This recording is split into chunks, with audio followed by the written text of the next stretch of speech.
If you voted for Trump, you are not allowed in Mexico. You are not allowed in Cabos, Cancun, Puerto Vallarta, Aguascalientes, none of that. Guess what, baby? That's all in Mexico. You don't like us, we don't like you. Don't go there. Stay in your country. Figure it out. Vacation, I don't know, maybe Nebraska perhaps. One of the red states that you love so much. Stay there. Don't have margaritas, don't have tequila, no tacos, no enchiladas, none of that for you. Stick to what you know. Maybe a burger, perhaps, no cheese. I'm in Japan right now, and every single time that I say that I'm from the United States, people look at me with disdain and disgust, and I have to explain myself every fucking time. I've been to Europe, the same fucking thing applies. It is embarrassing at this point. I have no words for it anymore. It's just disgusting and embarrassing. I have no fucking words. I was in Paris for the last few days, and they just genuinely hate us. Like, I told a few people who said, like, where are you from? American. And they literally just wanted to smack me in the face. They were like, are you a bad person? And I was like, I was like, no. They were like, do you like Trump? I was like, no. But it was a vicious hatred. I had one conversation with this guy late night, and he was like, you are the leader of the free world. You are not setting a good example. And it's like, when a French dude says it, I just want to disagree. I'm like, I agree with you, but it was tough. It was tough. I'm really confused at why I keep finding MAGA followers on my page. My page is to help people escape the USA. Let me be clear, MAGA. You need to stay in the United States. You voted for this outcome. You cheered for Trump. You demanded this chaos. Now you get to live with it. Most people in the world disagree with you and do not want to see you. The anti-American sentiment that's growing is not aimed at every American. It's aimed at you, at the people who supported the guy who wrecked alliances, praised dictators, pulled out of climate agreements, and made the US look like a circus on the global stage. So when you think you can just pack a bag and move somewhere else to get away from the downfall of the USA, nope. Other countries have been watching you and your party. They saw the rallies, the chants, the hate that you enabled, and they do not want that hate exported into their communities. You voted for isolation. You voted for division. You voted for a man who promised walls. My page is for the people you voted against. So don't follow me and stay in your burning country that you created. This is a PSA for the MAGAs. If you are planning to vacation abroad, especially to Europe, don't do it. Don't do it. They don't want you there. And if you do it, please wear your MAGA hat and take videos. I want to know what happens. Now, the reason that I'm telling you this is because I was on a phone call with my daughter who moved to Finland last week. I was talking to my daughter. She just finished brunch and she was walking outside with her husband. Clearly, by their English dialect, they are Americans, right? This man approached her husband asking if he was American and where he's from. Now, her husband said, they're from Florida, which is clearly the wrong answer because everybody in the whole wide world knows how special, and not in a good way, Florida is. That man started yelling, and I heard him on the phone. He was like, fuck Donald Trump, fuck Donald Trump, fuck Donald Trump. Finally, my daughter said, yeah, fuck him, fuck him. That was the way she got that man to shut up.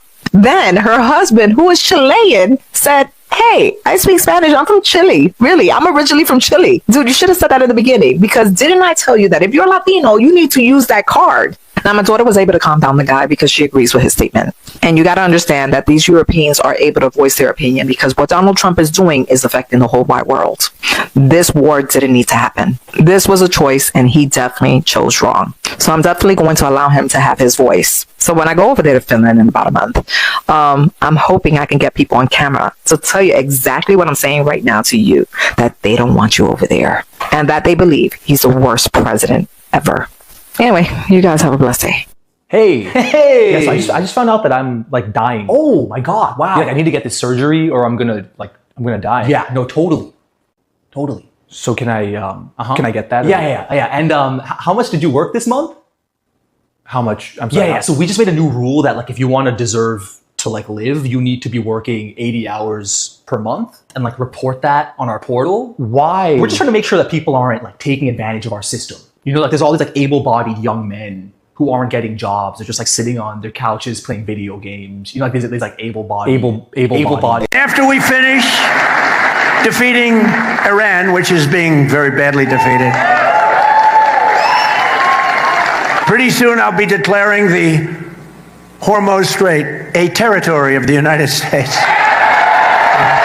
People don't hate us because they ain't us. They hate us because we go around the world dropping bombs on them and acting like a bully. Because if you're actually worried about U.S. national security, you should be a lot less worried about Greenland and immigrants and a lot more worried about how Trump's words and actions are causing people all around the world to radicalize against Americans. And with good reason. When the President of the United States is openly discussing invading and stealing a foreign country, not because they committed an act of war against us or because we have any territorial claim to that land, but because he wants it. When they go in and kidnap a foreign leader, no matter how hated, and when he makes no secret of the fact that his interest in those countries is to plunder their natural resources, why would anyone like us? And I'm not even talking about governments here. I'm talking about individuals and individuals that form groups, especially when they see that their governments and institutions aren't doing enough to condemn and stop the United States of America. There are Americans who get this and Americans who don't. And to the ones who don't, you need to wake the F up and realize he's the one causing anti-American sentiment to go through the roof. Trump is being protested all over the world. MAGA in Europe means make America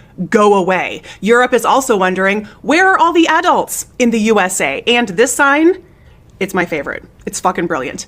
The USA already has too much ice. Those are some of my favorite signs from a massive protest that took place at the US Embassy in Copenhagen, Denmark over the weekend, because Europe is fucking pissed. And today, Sunday, January 18th, the EU is meeting in an emergency capacity to try to figure out how they are going to respond to Trump's latest tantrum, where he's threatening to impose tariffs if they don't give him Greenland. And watching the people protest in Denmark and in Minneapolis, I think the real lesson here is that winter people are not to be trifled with. And look, I'm a Midwesterner. I grew up near Chicago, et maintenant j'ai un pied à terre à Québec, so j'aime l'hiver. I like winter, but I cannot winter like these people can winter. Look at the Danes and the Greenlanders looking downright cozy while they are protesting. They're not cold at all. And look at the Minnesotans. They are building protest sleds. They are out singing to ice. They are bundled up, and this cold is not deterring them at all. And it reminds me of something a friend of mine said years ago. It was brilliant, and I've never forgotten it. They said, there's no bad weather, there's only bad clothing.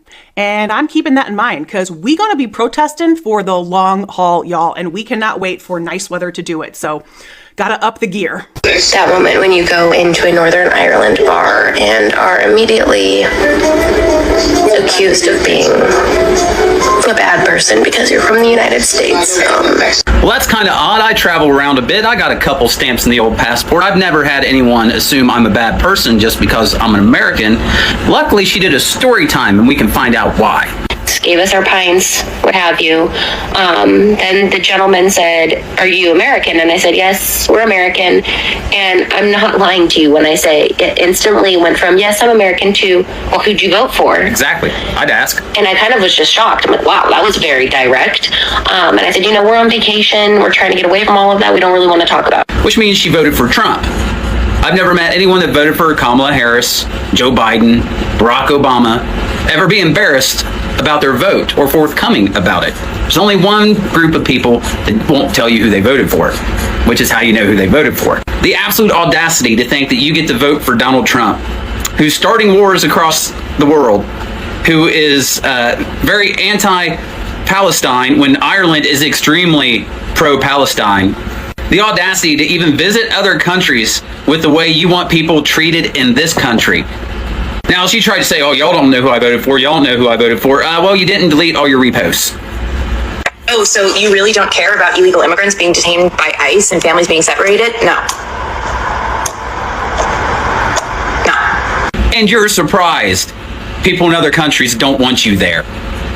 The absolute fucking audacity. Now, I'm a Medicaid provider, so let's say we have a patient. Let's call her Mary. And Mary lives in a rural part of the country, and she works at her local grocery store as a checkout clerk. It's a minimum wage job. It offers no benefits, but she gets her health care through Medicaid.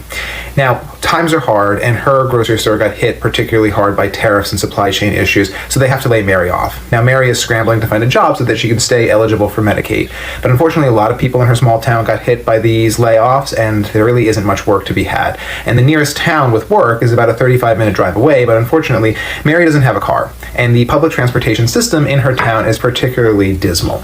So she keeps trying to find work, but unfortunately during this time she loses access to Medicaid, which means she loses access to her primary care doctor, her specialist, and the ability to get medications. And without those things, Mary's health starts to deteriorate, and she's in and out of her local emergency room with flare-ups of her diseases. And now she's racking up tons of medical debt. As Mary's health continues to decline, she realizes that she can't really stand for prolonged periods of time because of her rheumatoid arthritis, and she realizes that being a checkout clerk is no longer going to work. So she looks for other jobs, more sedentary jobs like a receptionist. But unfortunately, a lot of those jobs require prior experience, which Mary doesn't have, so she doesn't get hired for those. She tries to apply for disability and then volunteer and do some community service so she can get access to Medicaid and her health care again. But unfortunately, the process to do this is very bureaucratic. There's tons of red tape, it's confusing, and a lot of it requires access to either a smartphone or the internet, both of which Mary lost access to because when her services got cut off, she couldn't pay the bills. She had to choose between her utilities and food, and Mary chose food. All of this is extraordinarily stressful for Mary, and she's still trying to find work, but she's getting sicker and sicker. And one morning she wakes up and she's really nauseous. She's vomiting. She's got a headache. She's dizzy. She's got chest pain. She's short of breath. She's a little confused. So she calls 911, and the ambulance comes to pick her up to take her to the emergency room. Unfortunately, her local emergency room has closed because it was primarily getting its funding through Medicaid, and with all these Medicaid cuts, they had to shut their doors. So the ambulance is forced to take Mary to an even further emergency room outside of town. But unfortunately, by the time she gets there, she has slipped into a coma. When she gets there, they test her. They find out she has diabetic ketoacidosis from missing her insulin, not by choice. She couldn't afford it, and she winds up in the ICU for a few days, and unfortunately Mary dies. So let's pause there and have this discussion. So do you guys think that Mary was a freeloader? Do you think that she was just someone who was sitting at home getting a government check, milking the system, or was she a victim of that system? Was she stuck in this vicious perpetual feedback loop from which she couldn't escape? Were there many systemic and structural issues that were impacting Mary's ability to get care, Mary's ability to get work? Don't let MAGA Republicans gaslight you into thinking that these are just work requirements. They're not Medicaid cuts. They are most certainly Medicaid cuts. We have data to support this. They did this in Arkansas, and when that happened in Arkansas, what happened was 18,000 people lost access to their health care, and it had no impact in employment. What this is going to do is it's going to make millions of people lose their health care. This will make the chronic disease epidemic worse, not better. People are going to get sicker. People are going to die. Rural healthcare systems are going to collapse. That is going to further exacerbate the already existing healthcare disparities, which contribute a lot to our chronic disease epidemic in this country. It's not good. As a physician who accepts Medicaid patients, I'm telling you right now, this is not good. But what can you expect from the pro-life, Make America Healthy Again party? Am I right?